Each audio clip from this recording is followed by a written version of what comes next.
All right. Good morning, afternoon, evening. It's afternoon here, so I say good afternoon. Hotep, everyone. Um, ready for this, hopefully, brief lesson. Just trying to get a few things on the YouTube channel before I try a different mode. Currently,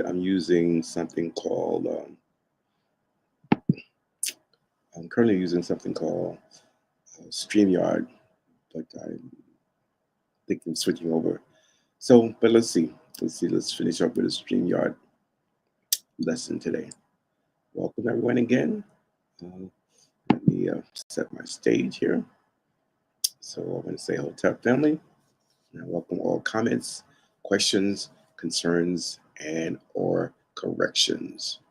I am still learning this language and about this culture, but it's something that we need to work on. So let's just get started. All right.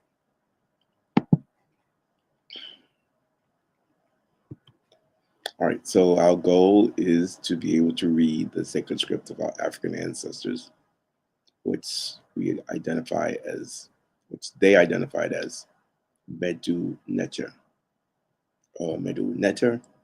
Some say Ntr, some say Ntr. Um, it varies depending on who's speaking. Okay, I left off the last um, session talking about African people along the Nile Valley and how they saw themselves. This is part two, and when I left off, I was just um, beginning to present the information about how our people identified the leadership roles. Right? So, of course, in communities, you have people who are everyday people doing everyday jobs, uh, the building of temples, the building of tombs, the painting that goes on, um, the husbandry, animal husbandry, making cloth. Those are everyday people. But then there are those people who are in what we call leadership positions that represents the rest of the community, and that's identified here. At least in this case, this is on the far left. We see this is the Nasud Biti Setai 1, and he's presenting the list of ancestors to his son, Ramesses II. So, in the way we identified this particular group of Nasud Bitis is by using the shnu, which we also call the cartouche. So I get most of the details for the shnus from this book. This is Black Man and Nile and His Family, written by Dr. Joseph A. Ben Yakinen. He is the person who I first traveled to Egypt with in 1987. Then I went back with him at least four times as an assistant tour leader, under which, and during that time, I studied as much as I could, and then I continued to study on my own. I also had some other folks, Nana Butriku, who also was one of my mentors. So our people wrote names in shnu. Now the shnu is an oval shape. In fact, sometimes it's just a circular shape, but it is a symbol of eternity. So these names were written in eternity for eternity. So on this page, what you can see is the 19th dynasty. 19th dynasty Nasubitis, and they ruled from 1340 to 1232 before the Common Era. So if we add our current date, 2025, to this, we can see that that was 3,300 um, 65 years ago, 3,365 years ago, then the 19th dynasty existed. I haven't counted the number of Nasubitis that existed, but there were quite a few. Okay, we actually, well, we can see if you look down the list, the top name there is, I'm just going to go to this Sarah name. That's Ramesses or Ramesu, and he's called Ramesses the first. And below him, we have Ptolemy and Seti, and they call him just Seti one, right? So these are the Sarah names. But there's also the prenomen, which is the Nasubiti name. I'll get more into that. Then the third name down is the name of the the Nasubiti, who's most often referred to as Ramesses II. So our people did a lot. Uh, And one of the things that they did, our people did, was they created the stellar calendar. They created the solar calendar, which we still use today, and they created a lunar calendar. And of course, the solar calendar is still divided into 365 and 24 hundredths of a day. So that's why we have a leap year every 4 years, and they also divided the day into 24 hours. So the image on the left is from the ceiling in the temple on Dendera. It's someone says it's a replica, that the original was stolen and they put this one in its place. I'm not sure. The image on the right is indeed a replica. It's something that was created to, I guess, try to add color to what was on the ceiling originally. People designed temples. This temple at the place that's now called Luxor, because Luxor is the Greek name, uh, and its original name was Waset.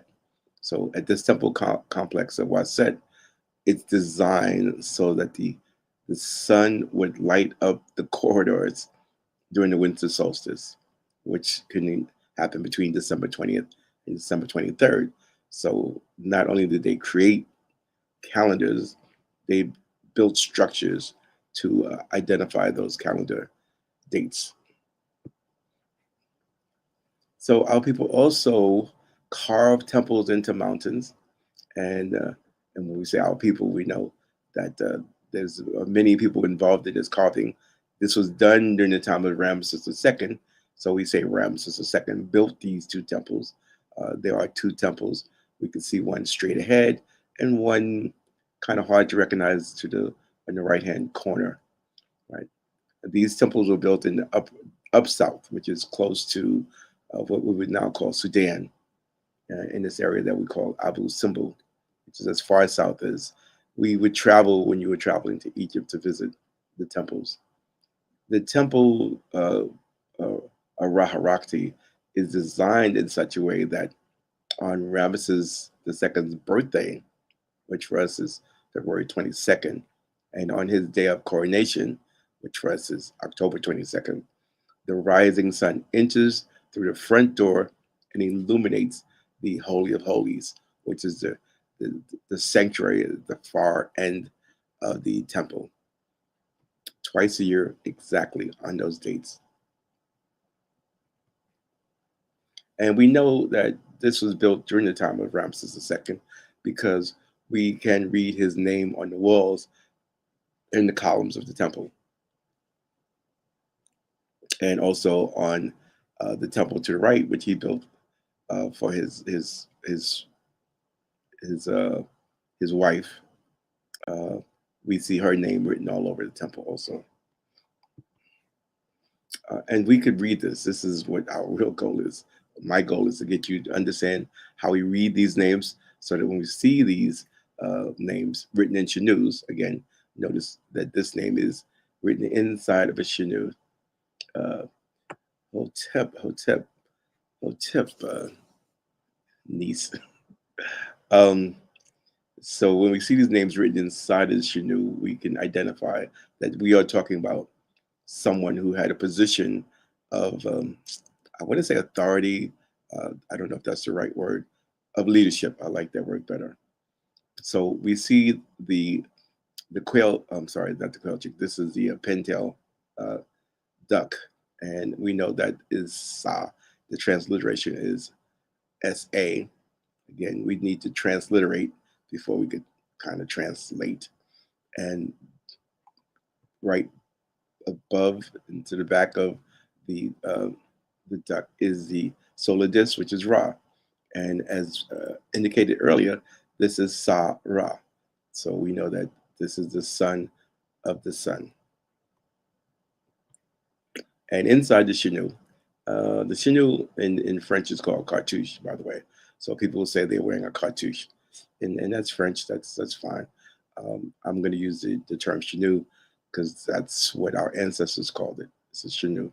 So inside the shnu, we can see the reed leaf. We see the men board, which is the men game board, and ripple of water, right? So those three together is translated AMN, and we stick a vowel in there to give it sound. So I would put the E in between, so we would identify this as Amen or Amen, right? So that is the name of a deity.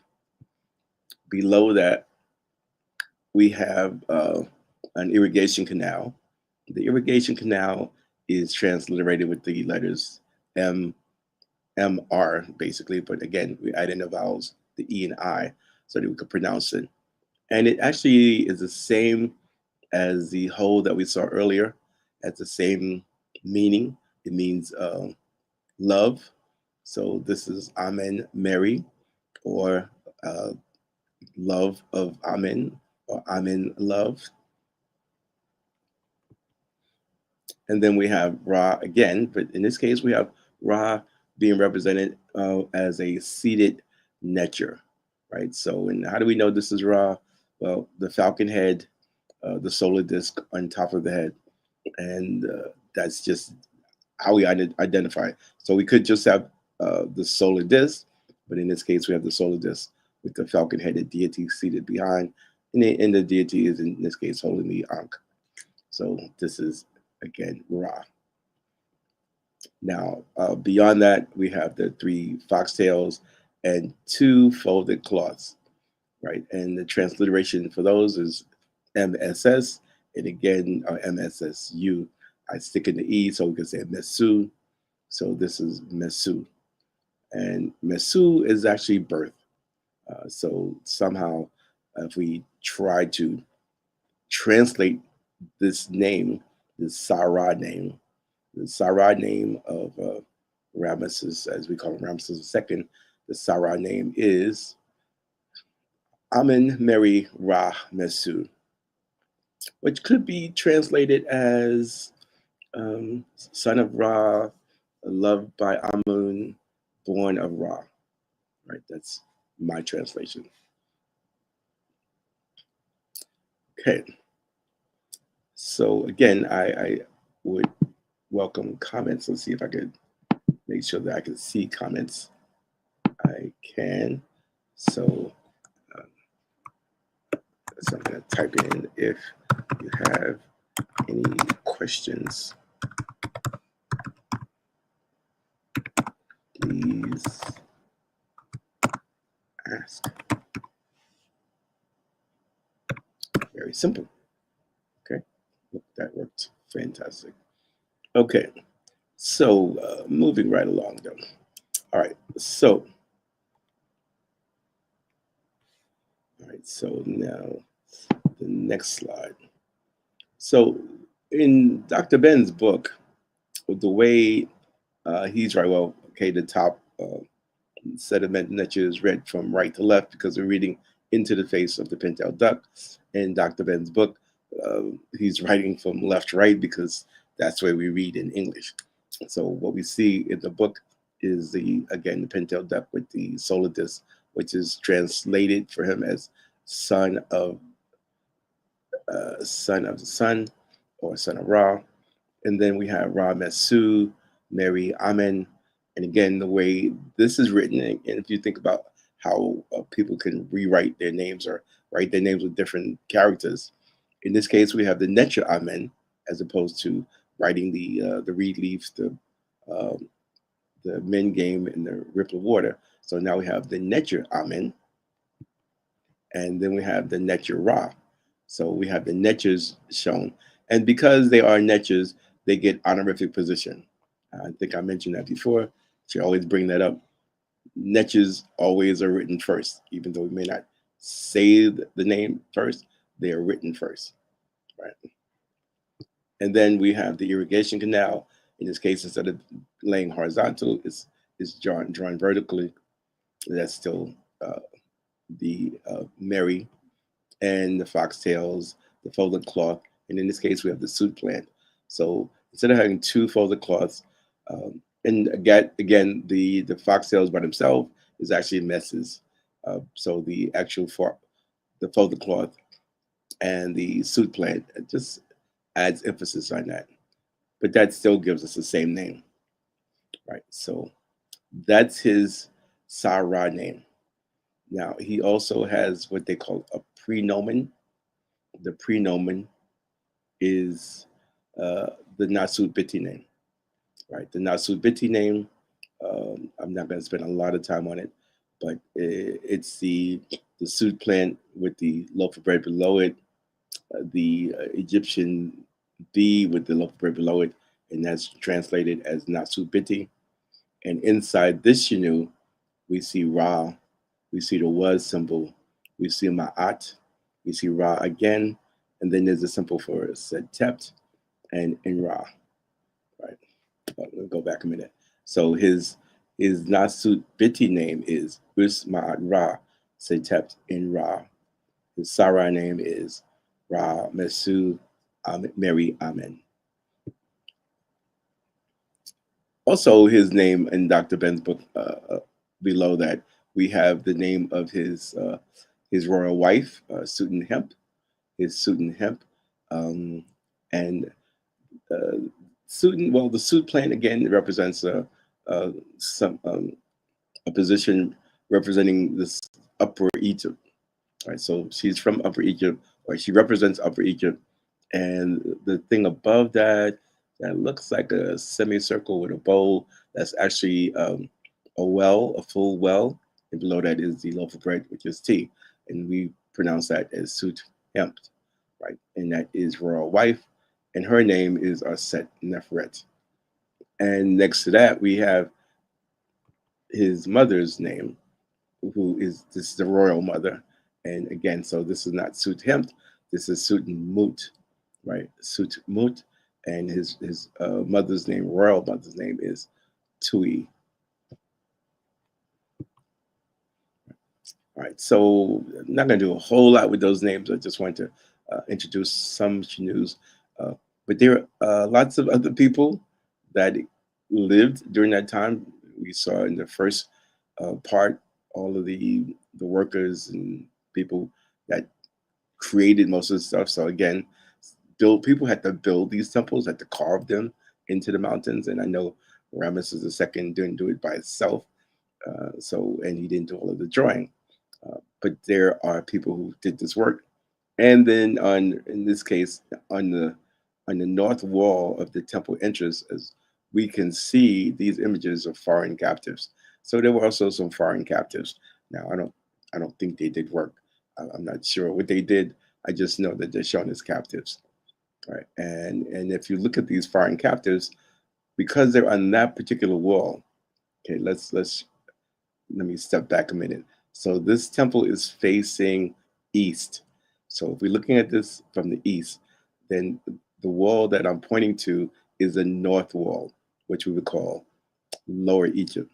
So all of these prisoners or captives are from Lower Egypt, from the Lower Egypt area, maybe even as far as Sudan, or the place we now call, but not Sudan, I'm sorry, the place we call Syria, and the places that we now call Palestine.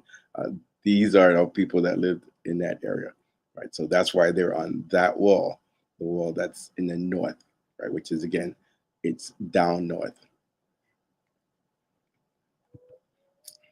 But then if we look at the southern wall, we see that all of the captives look alike.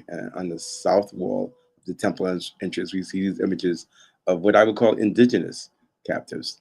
So there's obviously some conflict that occurred between the indigenous people that lived in the upper part of the Nile Valley. And again, up north is, again, that's towards Sudan, which we now call Sudan, right? Now, I don't know about the conflicts. I'm not sure. I would have to read more to understand where these conflicts happen and how they happen. But it's interesting because in most books, all you would see is the images of these captives on the southern wall, and they're identified as slaves. They're considered slaves, uh, but but you don't see these images at all. In fact, I've never seen them anywhere else except when I go to Egypt and took the picture. So, so they would call these captives. They would call these slaves, right? That's how history is written. But there's also some other images we can see captives from both the Upper Nile Valley and the Lower Nile Valley. Again, I always want to make a point of when we say upper, we are talking up south, right? Because the highlands are in the south. The Nile flows from south to north. So we go up south and down north. Now, the interesting thing about this image is up south, that's where we have lotus flowers. And down north is where the papyrus grow. So if you look carefully around the necks of the darker skinned folks, they have lotus flowers. And the necks of the people who are not as dark, they have papyrus flowers. So again, we'd have to be able to read the Mdw Ntr. There are some writings in front of the names. I'm sorry, in front of their heads, which would probably indicate more of where they're from, where these individuals are from. And I would have to focus on those to be more exact about it. But we can see that conflict has happened, has been happening, and they were captives of all stripes, as it were. And again, you can see the different outfits that different folks wear. So we kind of understand that it wasn't just one group of people that was fighting or being uh, involved in conflict. But we do know, we have a good idea of what the the leadership, the leaders, the rulers look like. Here's two examples that I want to share. On the left is the suit and hemp. Again, we see the suit plant. We see the well that's full, and the loaf of bread. So that's suit hemp. Now you can say suit and hemp. I don't. I'd say it either way. It could be suit and hemp, or suit hemp. Um, and this is tea. And we see in her name we see that's a pestle, so like an immortal pestle, and we see the two reed leaves, which we've already identified as the I or the Y, and then we see that Y again. So she's T, right? So that's T, and most will say Queen T. I would prefer to say Sudan Hemp T because that is her correct title. And then on the right, we have uh, the Nasubiti. In this case, we have Ma'at, in the middle, we have Ra in the front, and we have the Neb jar, or the Neb bowl, right? So he is Neb Ma'at Ra, right? Neb Ra Ma'at Ra. And his Sarah name is Amen Hotep Hekwas. So again, Amen Hotep Hekwas. It's always fascinating to me, or it is fascinating, that most of the leaders, most of the rulers, most of the representatives of the people had names of deities inside of their shnu. We can read a lot more about our people if we gain access to what's happening inside these temples. Again, this is looking inside of a tomb. The tombs are, I think there are 66 of them in the Valley of the King, if I'm not mistaken, 66 that have been found. And some go as far as 433 feet deep, right? 433 feet. That's like 43 stories high. That's how deep these tombs go. And there's writing on every wall. Some are better preserved than others. We can see that this one has really good color and preservation of the text. A lot to read. It's been hidden for most of our time, and now that they want to get rid of CRT and DEI, it may never appear anywhere. except here. All right, so, and unfortunately, that is the end of what I want to do. So let's see if I could switch back to this. All right, so just again, just trying to give some quick information, insights. It's a lot. I know it's a lot. I spent a lot of time reviewing this stuff and trying to put it together. I might not be using um, this particular software again, so I just definitely want to get this one on. So Yard Stream, I like the way it works, but it's $40 a week, and I'm not ready to spend that kind of money.